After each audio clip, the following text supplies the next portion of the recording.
Most men today couldn't protect their own family if they had to. Not because they are weak, but because nobody taught them the skills that separate men from boys. You can have a degree, a career, a bank account, a girlfriend. But if you can't handle yourself when life gets dangerous, when chaos breaks out, when someone threatens what's yours, then what kind of man are you really? Here's the brutal truth.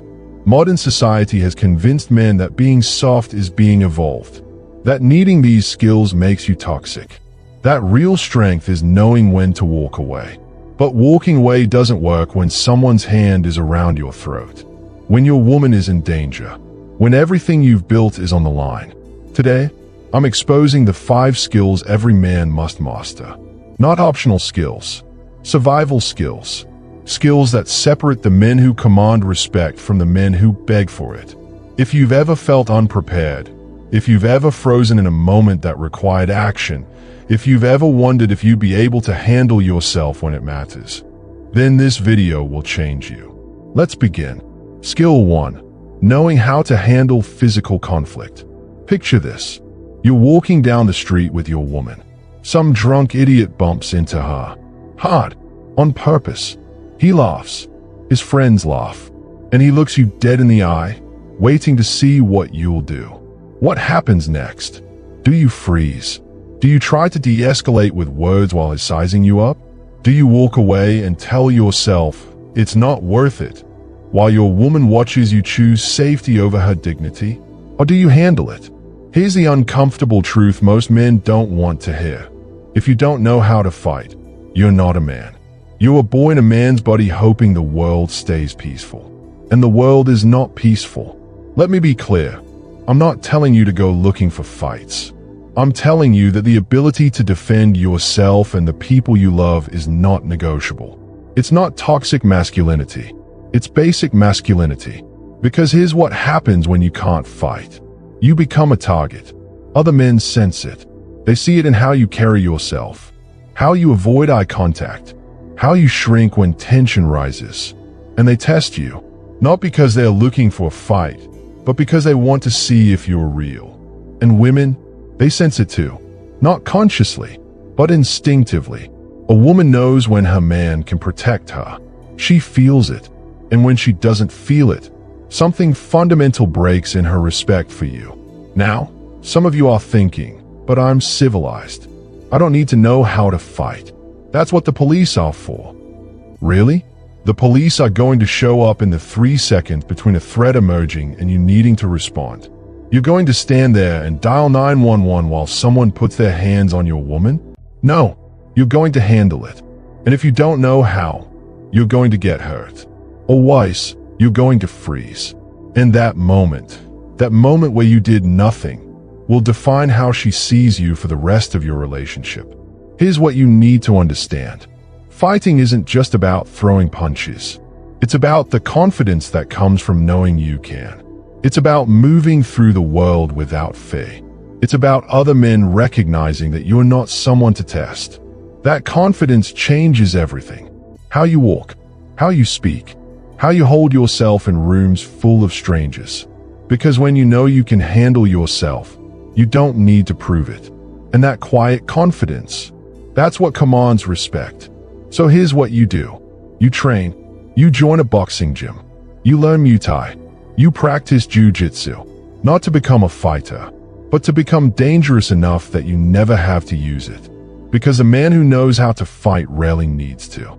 His presence alone is enough. But the man who doesn't know how to fight, he'll spend his whole life avoiding situations, making excuses, and hoping trouble never finds him. And when it does, and it will, he'll realize too late that hope is not a strategy. Train like your life depends on it, because one day, it might.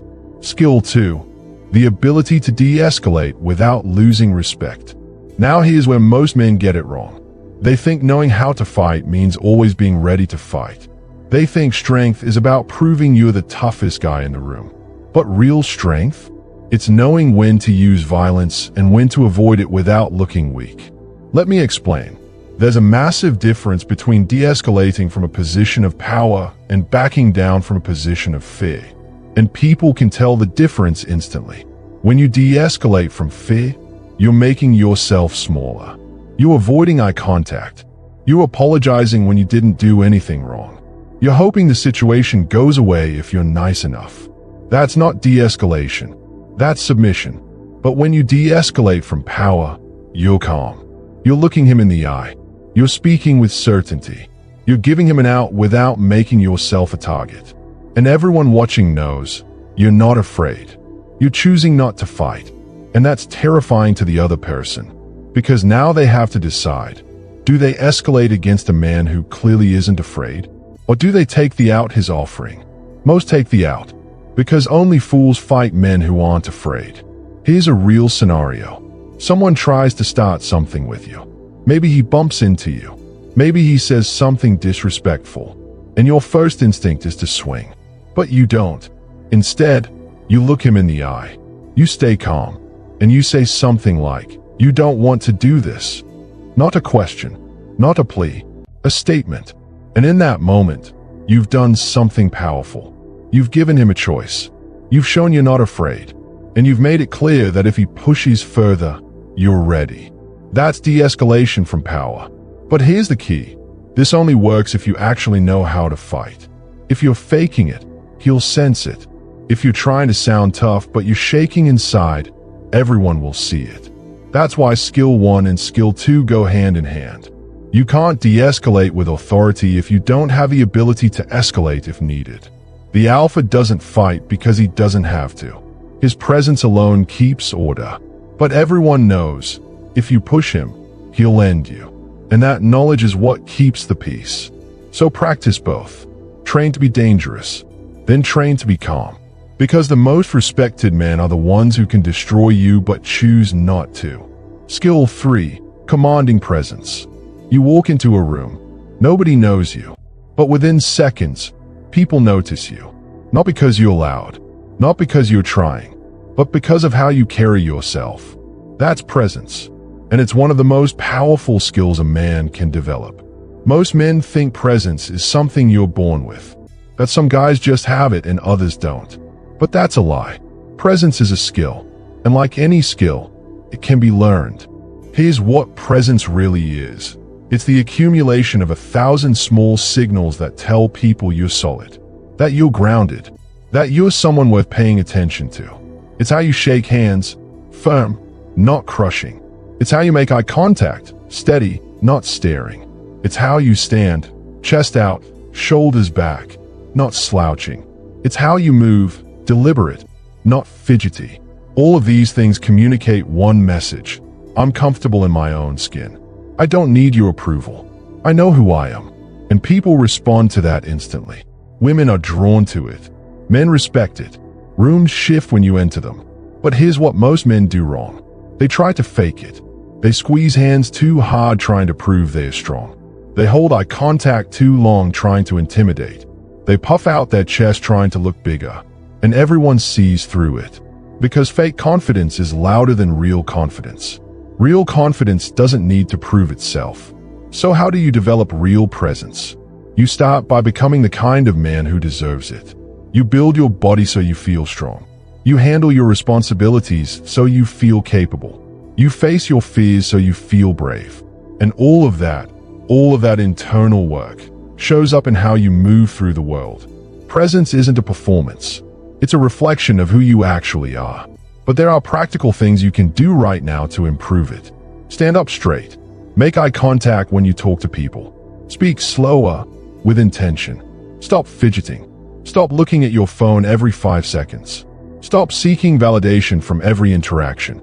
And most importantly, be comfortable with silence. Most men fill every gap in conversation because they are uncomfortable with quiet. But powerful men let silence sit. They don't rush to fill space. They are okay with pauses. Because presence isn't about being the loudest or the most entertaining. It's about being the most grounded, the most centered, the most unmoved by chaos. When you master this, everything changes. People listen when you speak. They respect your opinions. They seek your approval instead of you seeking theirs. And that shift, that's when you realize you're not the same man you used to be. Skill 4. Critical thinking in a world of noise. The world is designed to make you stupid, to keep you distracted, to feed you easy answers so you never have to think deeply about anything. And most men fall for it. They consume without questioning. They believe without verifying. They follow without understanding. But the man who can think critically is dangerous because he can't be manipulated. He can't be controlled. He sees through the noise. Here's the truth. Most of what you believe is something someone told you to believe.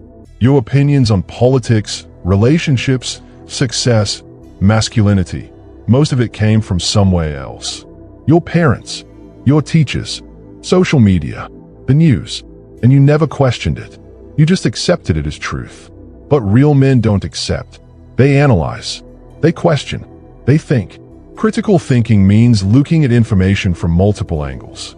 It means challenging your own beliefs as much as you challenge others. It means being willing to be wrong if the evidence points that way. Most men can't do this. Their ego is too fragile. They'd rather be right than be accurate. They'd rather hold on to comfortable lies than face uncomfortable truths. But you're not most men. So here's what you do. You start questioning everything. Not in a paranoid way, but in a curious way. When someone tells you something is true, you ask, how do they know? What's their source? What's their bias? What do they gain by me believing this? When you have a strong opinion about something, you ask yourself, why do I believe this? Is it because I've thought it through, or because everyone around me believes it? And when you're faced with a decision, you don't react emotionally. You pause. You think. You consider the consequences. You make a choice based on logic, not feeling. This skill will save you from bad relationships, bad investments, bad decisions. It will make you a better leader, a better father, a better man. Because a man who can think clearly is the man who can't be fooled. Skill 5. Mastering your money. You can be strong. You can be smart. You can be disciplined. But if you can't manage your money, you'll always be a slave. Let me say that again. If you can't manage your money, you'll always be a slave. Most men never learn this. They work their entire lives, trading time for money, living paycheck to paycheck, stressed about bills, and wondering why they never get ahead. And it's not because they don't make enough. It's because nobody taught them how money actually works. Here's the brutal truth. The system is designed to keep you broke, to keep you working, to keep you dependent. Student loans, credit cards, car payments, mortgages, all of it designed to trap you in debt so you keep working until you die. And most men accept it. They think it's just how life is. But it's not. Financial freedom is possible, but you have to learn the rules of money. And the first rule is this: you will never get rich by trading your time for money. You get rich by making your money work for you, by building systems, by investing, by creating assets that generate income while you sleep. But nobody teaches you this in school. Nobody tells you that a job is the slowest way to build wealth. Nobody explains that debt is slavery and assets are freedom. So you have to teach yourself. Start by understanding the difference between assets and liabilities. An asset puts money in your pocket. A liability takes money out. Your car. Liability. Your house. If you're paying a mortgage, it's a liability. Your investments. Assets. Most men spend their lives buying liabilities thinking they're building wealth. They buy cars they can't afford, houses they're enslaved to, things they don't need to impress people they don't like, and they wonder why they are broke.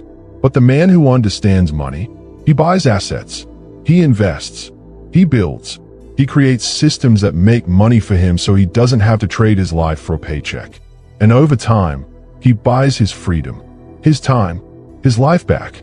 That's power. That's freedom. That's what every man should be chasing. So educate yourself. Read books. Learn about investing.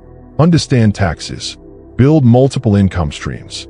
Stop living like money is something you hope to have and start living like it's something you control. Because the man who controls his money controls his life.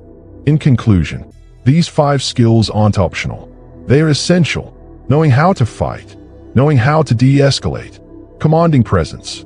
Thinking critically, mastering your money. Master these, and you will move through life differently. You will handle challenges that break other men. You will command respect without demanding it. You will build a life that's truly yours. But ignore them, and you'll spend your life at the mercy of circumstances, at the mercy of other men, at the mercy of a system designed to keep you weak. The choice is yours. If this resonated with you, if you felt something shift inside, then don't let it fade. Lock it in. Subscribe to Stoic Eyes. Share this with a brother who needs it.